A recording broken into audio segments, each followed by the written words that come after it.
Il y a des personnes qui m'ont posé des questions sur des femmes qui ont des pertes blanches à répétition, et ces pertes blanches se sentent mauvais, comme elles ont dit, des pertes nauséabondes.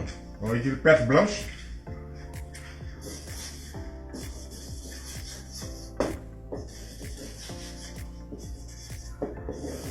Alors, il faut rappeler que la nature nous a dotés d'organes éliminateurs.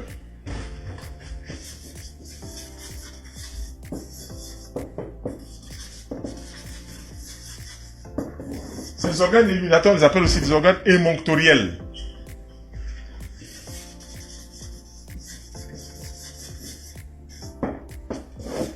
Et ces organes émonctoriels, inhérents à l'homme et à la femme, sont au nombre de 4. Intestin, rein, poumon, peau. Nous, dans notre jargon naturothérapique, on appelle cela IRPP. IRPP. Intestin, rein, poumon, peau. Et puis maintenant, il y a un autre organe éliminateur aussi, qui est le vagin chez la femme. Et c'est ce qui nous intéresse dans le cas des pertes blanches. Le vagin n'est pas seulement un organe pour recevoir les spermatozoïdes pour faire un bébé, mais le vagin est aussi un organe où l'utérus va déverser tout ce qui n'a rien à faire dans le corps de la femme du côté du vagin pour que ça sorte. Donc les pertes blanches vont partir toujours des impuretés qui sont accumulées du côté de l'utérus, et tout l'organisme évacue toutes ces impuretés-là. Donc, l'utérus est un organe qui reçoit le spermatozoïde pour pouvoir procréer, mais c'est aussi un organe émonctoriel. Ça élimine tout ce qui sort, qui n'a rien à faire dans le corps. Alors, grave erreur que de combattre les pertes blanches. Il faut plutôt en amont introduire beaucoup de fruits, beaucoup de légumes pendant une semaine, pendant 2 semaines au petit déjeuner. Beaucoup de légumes crus ou en jus midi et le soir, et puis en intermédiaire 16 heures, pour aider à nettoyer. Dès que vous donnez au corps de la femme les moyens de réagir comme ça, toutes les pertes blanches s'éliminent vraiment sans trop de difficultés. Et localement, quand on fait cela, évidemment, la femme va se protéger pendant la période où il y a des éliminations. Mais elle va aussi utiliser tout simplement de l'eau tiède.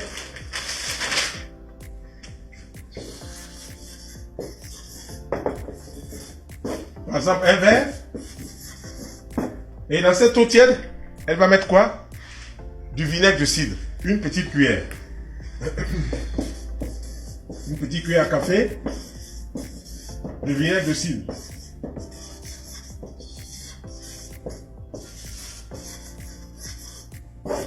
Et chaque fois, elle fera quoi? Une toilette vaginale en injectant avec une poire à lavement cette préparation dans la partie vaginale. Mais qu'elle n'oublie pas que tout ce qui sort de son corps est la résultante de ce qu'elle a mangé en amont. Si elle fait des mélanges viande-œuf, si elle fait des mélanges viande-lait, il y a beau à parier que comme elle a une réaction vaginale, cela va se faire par la partie vaginale. Mais l'organe vaginal n'est pas un organe seulement pour recevoir les pipis, pour le faire sortir, pour faire sortir les menstrues. C'est un organe qui élimine d'autres choses en dehors du cycle, par exemple, de la femme. Et tout ce qui va rentrer dans le corps de la femme, qui n'est pas bien, peut ressortir par là. Si ça ne ressort pas, ça va donner des myomes, ça va donner des fibromes, ça va donner tout ce qu'on voit comme anomalie. Donc voilà ce que je voulais surtout signaler. En amont, de bons aliments, des fruits et des légumes, on doit savoir se serrer 3 jours, 4 jours, 5 jours, 7 jours pour ne manger que des fruits et des légumes chez la femme, et ça permet d'éliminer rapidement. Je vois cette dame que j'ai rencontrée qui avait de gros bubons comme ça à l'approche des règles. Mais pour elle, c'était évident. Non, c'est pas évident. C'est toutes les impuretés qu'elle a accumulées qui se mettaient là, qui gonflaient. On lui dit, on va faire l'expérience. Quand tu arrives à l'approche des règles, tu vas manger beaucoup de fruits, beaucoup de légumes. Et quand elle a commencé à manger beaucoup de fruits, les bubons, les gros boutons qui étaient là, ont pratiquement diminué de moitié. Le mois qui a suivi, on a refait encore ça diminuer. Et maintenant, je lui ai dit, bon, le 3e mois là, 15 jours avant la date probable des règles ou des menstrues, tu fais des fruits, tu fais des légumes, ça. Il n'y a plus de gonflement, qui était quoi? Là, on a séché la source des séchages. Et puis maintenant, on a repris un bon programme alimentaire où dedans, on place, on met à chaque chose à sa place.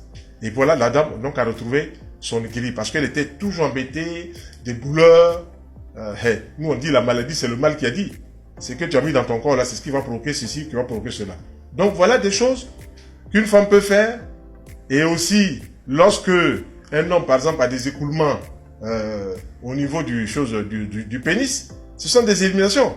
Les écoulements traduisent bien que dedans là-bas, il y a des saletés qui sont accumulées. Je donne une petite recette que la personne peut boire tous les jours pour nettoyer cela rapidement. Hein. C'est un verre de lait de coco. Ou bien de l'eau de coco, c'est le mieux. Un verre de l'eau de coco frais.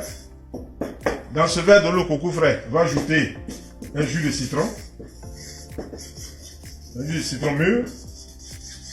Et puis, une petite cuillère à café de sel gris.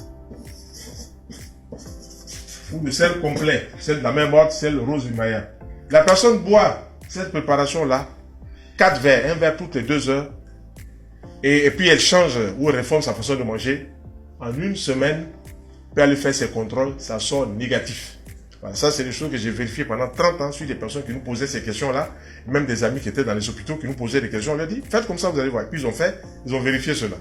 Donc voilà un peu ce que je voulais aujourd'hui partager avec vous, qui m'a été donné de parler sur les hémorroïdes, sur la vue qui baisse, sur l'éjaculation précoce, sur les pertes blanches, etc., etc. Donc, la naturothérapie prend l'homme dans sa globalité. Ce qu'on appelle l'homme fractal. L'homme physique, l'homme biologique, l'homme énergétique, l'homme mental, l'homme émotionnel et l'homme spirituel non religieux. Donc, si l'homme est pris dans sa globalité, donc l'homme fractal, alors on comprend bien les tenants et les aboutissants.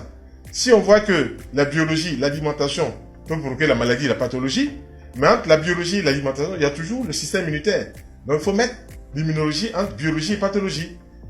Système digestif, on mange, ça rentre dans le sang, système immunitaire, puis ça arrive au cerveau, système neurologique. Dès que c'est compris comme ça, on comprend pourquoi est-ce que telle action coince ici, pour que telle action décoince ici. Je vous remercie. On se retrouve peut-être la semaine prochaine pour d'autres aventures, d'autres émissions, mais je voudrais permettre à mon jeune collaborateur de venir présenter le gozoblé version femme. Gozoblé, je vous ai dit tantôt que c'était un ensemble de plantes qu'on pouvait mettre ensemble et que cet ensemble de plantes pouvait chez l'homme avoir une réaction positive, à savoir une bonne libido. Chez la femme, on a recherché et lui s'est penché spécialement dessus pour qu'on ait un gozoblé for woman, c'est-à-dire pour la femme, pour permettre aussi à la femme d'avoir une bonne partie de plaisir, un bon orgasme. Voilà. Et nous sommes en train de préparer un autre encore, peut-être encore plus puissant, suivant les connaissances que nous avons. Et ce sera le concept du tué-tué. Le tué-tué, ce sera le concept, un autre gozoblé, mais le tué-tué, on en parlera très prochainement. Je vous remercie et j'appelle ici mon ami et jeune collaborateur Fabrice Salomon. Je vous remercie.